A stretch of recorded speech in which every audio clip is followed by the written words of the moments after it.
ওসমান হাদি লক্ষ ওসমান হাদিতে পরিণত হবে। আবার বাংলাদেশের মানচিত্রকে, স্বাধীনতাকে, বিপ্লবীদেরকে খামচে ধরার চেষ্টা করছে। তারা মনে করছে এক ওসমান হাদিকে আক্রমণ করে রক্ত ঝরিয়ে জীবন নিয়ে তারা বাংলাদেশের মানচিত্রকে, স্বাধীনতাকে আবার কুক্ষিগত করার চেষ্টা করবে। কিন্তু আমরা স্পষ্ট করে বলতে চাই, এই 24-এর অভ্যুত্থান পরবর্তী বাংলাদেশে প্রত্যেক স্বাধীনতাকামী, প্রত্যেক বিপ্লবী এক একজন ওসমান হাদি।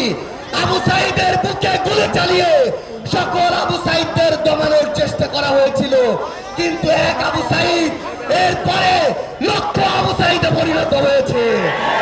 একইভাবে আগামীতে এক ওসমান হাদি লক্ষ ওসমান হাদিতে পরিণত হবে।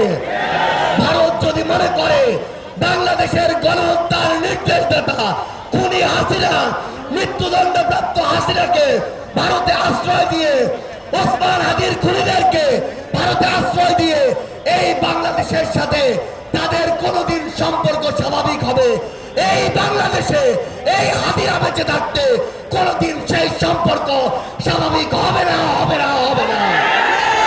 আমরা সর্বশেষ স্পষ্ট করে একটা কথা বলতে চাই, বাংলাদেশে থাকা ভারতীয় হাই কমিশন যদি বাংলাদেশের মানুষের আকাঙ্ক্ষা, চাওয়া পাওয়া, স্পিরিট ওই ভারতের কাছে তুলে ধরতে না পারে, তাহলে এই কমিশনের ওই মানুষদের ওই বিল্ডিং গুলোর এই বাংলাদেশে থাকার কোনো অধিকার নেই।